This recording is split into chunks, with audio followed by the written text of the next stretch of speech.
ವೀಕ್ಷಕರೇ, ನಮ್ಮ ತುಮಕೂರಿನ RTOದಲ್ಲಿ ಹೊಸ ತಂತ್ರಜ್ಞಾನಗಳು ಸೃಷ್ಟಿ ಆಗ್ತಾ ಇದೆ ಅನ್ನುವಂಥದ್ದು. ಯಾಕಪ್ಪ ಅಂದ್ರೆ ಎಲ್ಲ ಒಂದ್ ಕಡೆ RTO ಮೇಲೆ ಜನರಿಗೆ ಬೇಸತ್ತಿದ್ರು, ಎಲ್ಲ ಒಂದ್ ಕಡೆ ಮಧ್ಯವರ್ತಿಗಳ ಹಾವಳಿ, ಈ ರೀತಿಯಾದಂತ ತಾಂತ್ರಿಕ ವ್ಯವಸ್ಥೆ ಇಲ್ಲದೆ ಅನೇಕ ಸಮಸ್ಯೆಗಳನ್ನ ಎದುರಿಸ್ತಾ ಇದ್ದು. ಆದ್ರೆ ಈಗ ಎಲ್ಲವೂ ಕೂಡ ಬದಲಾಗ್ತಾ ಇದೆ. ಇಲ್ಲಿ ಮಧ್ಯವರ್ತಿಗಳ ಹಾವಳಿಗೂ ಕೂಡ ಕಡಿವಾಣ ಬಿದ್ದಿರುವಂತದ್ದು. ಹಾಗೆ ಹೊಸ ತಂತ್ರಜ್ಞಾನದ ಮುಖಾಂತರ ನೋಡಿ, ಆನ್ಲೈನ್ ನಲ್ಲೇ ಎಲ್ಲವೂ ಕೂಡ ಅಕ್ಸೆಪ್ಟ್ ಆಗುವಂತದ್ದು. ಯಾರು ಕೂಡ ಯಾವುದೇ ರೀತಿಯಾಗಿ ಮೋಸ ಮಾಡೋದಕ್ಕಾಗಲ್ಲ. ನಾನು ಇದು ತೋರಿಸ್ತಾ ಇರುವಂತದ್ದು ಹೊಸ ತಂತ್ರಜ್ಞಾನ.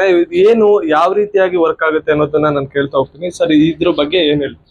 ಇದು ಅಪ್ಲಿಕೇಶನ್ ನಂಬರ್ ಅಂತ ತಗೊಂಡ್ಬಿಟ್ಟು ಕ್ಯಾಂಡಿಡೇಟ್ಸ್ ಇಂದು ಇದೇ ಟ್ರಯಲ್ ತಗೊಳ್ಳೋದು. ವರ್ಚುವಲ್ ಟ್ರಯಲ್ ಬಂದ್ಬಿಟ್ಟು ಇದು ಸೇಮ್ ಕಾರ್ ತರ ಇರುತ್ತೋ ಅದೇ ತರ ಇದು ಮಾಡೋದು. ಹ್ಯಾಂಡ್ ಬ್ರೇಕ್ ರಿಲೀಸ್ ಮಾಡ್ಬಿಟ್ಟು ಕೀ ಸ್ಟಾರ್ಟ್ ಮಾಡಿ ಇಲ್ಲಿ ಸ್ವಿಚ್ ಹೊತ್ಬಿಟ್ಟು ಇಲ್ಲೇ ಗೇರ್ ಸಿಸ್ಟಮ್ ಎಲ್ಲ ಇದೆ. ಗೇರ್ನ ಫಸ್ಟ್ ಗೇರ್ ಹಾಕ್ಬಿಟ್ಟು ಮೂವ್ ಮಾಡಿ, ಇಲ್ಲಿ ಮ್ಯಾಪ್ ಇರುತ್ತೆ. ಮ್ಯಾಪ್ ಪ್ರಕಾರ ನ್ಯಾವಿಗೇಷನ್ ತೋರಿಸ್ತಾ ಹೋಗುತ್ತೆ. ಅದ್ರ ಪ್ರಕಾರ ಮೂವ್ ಮಾಡಬೇಕು. ಪಾಸ್ ಆಫ್ ಫೇಲ್ಡ್ ಅಂತ ಒಂದು 3 ನಿಮಿಷದ ಟೆಸ್ಟ್ ಇರುತ್ತೆ. ಅದಾದ್ಮೇಲೆ ರಿಸಲ್ಟ್ ಬರುತ್ತೆ ಸರ್. ಈಗ ಮುಂಚೆ ಏನಂದ್ರೆ ಇದು ಮ್ಯಾನ್ಯುವಲ್ ಆಗಿ ಮಾಡ್ಬೇಕಿತ್ತು, ಈಗ ಇದ್ರಲ್ಲೇ ಮಾಡೋದ್ರಿಂದ ನಿಮ್ಗೆ ಅಂದ್ರೆ ಇದು ಅವ್ರದ್ದು ಕಂಟ್ರೋಲಿಂಗ್ ಕೆಪಾಸಿಟಿ ಹೆಂಗಿದೆ, ಕಂಟ್ರೋಲಿಂಗ್ ಪವರ್ ಹೆಂಗಿದೆ ಕಾರಿಂದ ಅಂತ ಎಲ್ಲ ಇದ್ರೊಳಗೆ ಗೊತ್ತಾಗುತ್ತೆ. ಅದ್ರೊಳಗೆ ಲಿಸ್ಟ್ ಇದೆ, ಅದ್ರ ಪ್ರಕಾರ ಎಲ್ಲ ಗೊತ್ತಾಗ್ಬಿಡುತ್ತೆ. ಇದ್ರಲ್ಲೇನೆ ಇಲ್ಲಿ ಹೊರಗಡೆ ಮ್ಯಾನ್ಯುವಲ್ ಕೊಡೋಕ್ಕಿಂತ ಇಲ್ಲಿ ವರ್ಚುವಲ್ ಅಲ್ಲೇ ಒಂದ್ಸಲ ರಿಸಲ್ಟ್ ಬಂದ್ಬಿಡುತ್ತೆ.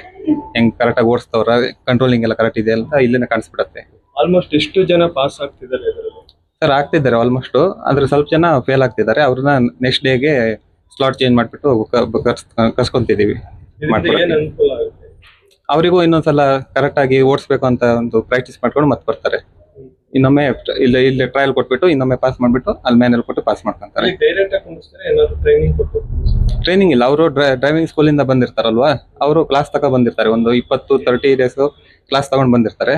ಹಾಗಾಗಿ ಇಲ್ಲಿ ಬಂದು ಅವ್ರದ್ದು ಕ್ಲಾಸಲ್ಲಿ ಏನ್ ಕಲ್ತಿದ್ದಾರೆ ಅದನ್ನ ಇಲ್ಲಿ ವರ್ಚುವಲ್ ಅಲ್ಲಿ ಚೆಕ್ ಮಾಡ್ಕೋಬಹುದು. ಅದಾದ್ಮೇಲೆ ಅಲ್ಲಿ ಮ್ಯಾನುವಲ್ ಕೊಟ್ಟು ಕ್ಲಿಯರ್ ಮಾಡ್ಕೊಳ್ತಾರೆ. ಇದೊಂದು ಕ್ವಶನ್ಸ್ ಬರ್ತಾ ಇರ್ತದೆ. ಇದು ಈ ಕ್ವಶನ್ಸ್ಗೆ ಆನ್ಸರ್ ಮಾಡ್ಬೇಕು ಟ್ಯಾಬ್ ಅಲ್ಲಿ. ಅದ್ರೊಳಗೆ ಪಾಸ್ ಫೈಲ್ ಗೊತ್ತಾಗ್ತದೆ. ಎಲ್ಲ ಮೋಟರ್ ವೆಹಿಕಲ್ ಆಕ್ಟ್ ರೂಲ್ಸ್ ಬಗ್ಗೆ, ಆಮೇಲೆ ಇದು ಟ್ರಾಫಿಕ್ ಸಿಗ್ನಲ್ಸ್ ಬಗ್ಗೆ ಆನ್ಲೈನ್ ಅಲ್ಲೇ ಸಿಗ್ನಲ್ ತೋರಿಸ್ತದೆ. ಅದು ಏನ್ ಸಿಗ್ನಲ್ ಅಂತ ಕೇಳ್ತದೆ, ಅವ್ರು ಆನ್ಸರ್ ಮಾಡ್ಬೇಕು. ಇದು ಹೊಸದಾಗಿ ನಾವು ಕ್ರಿಯೇಟ್ ಮಾಡಿದ್ವಿ. ಇದು ಬಂದ್ಮೇಲೆ ಎಲ್ಲ ಟ್ಯಾಬ್ ಇದೆಲ್ಲ ಟೆಸ್ಟ್ ಮಾಡಿ ಇದು ಎರಡು ಈ ಟೆಸ್ಟ್ ಆಗಿ ಆ ಟೆಸ್ಟ್ ಆಗಿ ಮತ್ತೆ ಇನ್ನೊಂದು ಅವೇರ್ನೆಸ್ ಒಂದು ಪ್ರೋಗ್ರಾಮ್ ವಿಡಿಯೋ ಬರ್ತದೆ. ಅದು ನೋಡಿದ್ಮೇಲೆ ಟೆಸ್ಟ್ ಹೋಗ್ತಾರೆ. ಎಲ್ಲರೂ ಕೂಡ ಟ್ಯಾಬ್ ಕೊಟ್ಟಿರ್ತಾರೆ. ಇಲ್ಲಿ ನೀವು ಎಕ್ಸಾಮಿನೇಷನ್ ಅನ್ನ ಮಾಡಿ ಅದಕ್ಕೆ ನೀವು ಆನ್ಸರ್ ಮಾಡಿ ಇಲ್ಲಿ ಒಂದು ಪಾಸ್ ಆದಂತ ಸಂದರ್ಭದಲ್ಲಿ ನೀವು ಆ ಡ್ರೈವಿಂಗ್ ಟೆಸ್ಟ್ ಅನ್ನು ಕೂಡ ಮಾಡಬೇಕಾಗುವಂತದ್ದು. ಇದು ಹೊಸದಾಗಿ ನಮ್ಮ RTO ಕಚೇರಿಗೆ ಬಂದಿರುವಂತದ್ದು. ಈ ರೀತಿಯಾದಂತ ತಂತ್ರಜ್ಞಾನದಿಂದ ಅನೇಕ ಏನು ಭ್ರಷ್ಟಾಚಾರ ನಿರ್ಮೂಲನೆ ಕೂಡ ಆಗುವಂತದ್ದು ಅನ್ನುವಂಥದ್ದು. ಇದರಿಂದ ಮಧ್ಯವರ್ತಿಗಳ ಹಾವಳಿ ಕಡಿಮೆ ಆಗಿದೆ. ಕಮ್ಮಿ ಆಗಿದೆ.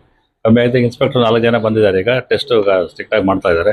ಹಾಗಾಗಿ ಬಹಳ ರೋಡ್ಸ್ ನಮ್ಮಲ್ಲಿ ತುಮಕೂರು ಜಿಲ್ಲೆಯಲ್ಲಿ ಸ್ಟೇಟಲ್ಲಿ 2ನೇ ಸ್ಥಾನದಲ್ಲಿರೋದ್ರಿಂದ ನಾವು ಕಟ್ಟುನಿಟ್ಟಿನ ಕ್ರಮ ಕೈಗೊಂಡಿದ್ದೀವಿ.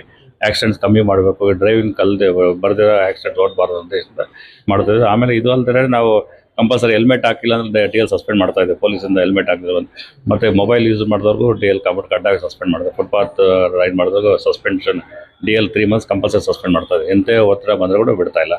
ಆಮೇಲೆ 18 ವರ್ಷ ಕೆಳಗಡೆ ಇದ್ದವ್ರು ಓಡಿಸೋರ್ಗೂ ಪ್ರಾಸಿಕ್ಯೂಷನ್ ಮಾಡ್ತಾ ಇದ್ವಿ. ಈಗ ತುಂಬಾ ಲೇಟ್ ಆಗ್ತಿತ್ತು ಮುಂಚೆ ಅನ್ನುವಂಥದ್ದು. ಫೈಲ್ ಮೂವ್ ಆಗಲ್ಲ. ಈಗಿಲ್ಲ, ಫಾಸ್ಟ್ ಆಗಿ ಮಾಡ್ತಾ ಇದ್ವಿ. ಸ್ಲಾಟ್ಸ್ ಅಲಾಟ್ಮೆಂಟ್ ಮಾಡಿಬಿಟ್ಟಿದ್ವಿ ಟೈಮ್ ವೈಸ್. ಆ ಥರ ಬಂದು ಮಾಡ್ಕೊಂಡು ಹೋಗ್ತದೆ. ಯಾವುದೇ ಥರ ತೊಂದರೆ ಇಲ್ದಂಗೆ ಮಾಡ್ತಾ ಇದ್ವಿ. ಒಟ್ಟಾರೆ ಕಚೇರಿಯಲ್ಲಿ ಸಾಕಷ್ಟು ಬದಲಾವಣೆ ಆಗ್ತಾ ಇರುವಂತದ್ದು. ಹೊಸ ತಂತ್ರಜ್ಞಾನಗಳ ಮುಖಾಂತರ ಜನಗಳು ಕೂಡ ಅವೇರ್ನೆಸ್ ಮೂಡಿಸ್ಕೊಂಡು ಆ ರೀತಿಯಾಗಿ ಒಂದು ರೀತಿಯಾಗಿ ಯಾರು ನುರಿತ ಒಂದು ಡ್ರೈವಿಂಗ್ ಅನ್ನು ಕಲ್ತಿರ್ತಾರೆ ಅವ್ರಿಗೆ ಇದು ಅನುಕೂಲ ಆಗುವಂತದ್ದು. ಮುಂಚೆ ಮಧ್ಯವರ್ತಿಗಳಿಂದ ಸಾಕಷ್ಟು ಅನಾನುಕೂಲ ಇತ್ತು. ಈಗ ರಾಜು ಅವರು ಬಹಳಷ್ಟು ಬದಲಾವಣೆಗಳನ್ನ ತರ್ತಾ ಇರುವಂತದ್ದು. ಕ್ಯಾಮರಾ ಪರ್ಸನ್ ಬಾಲಾಜಿ ಜೊತೆ Gajendra, public first Kannada, Tumakuru. Public first Kannada, ಇದು ಪ್ರಜೆಗಳ ಆಸ್ತಿ.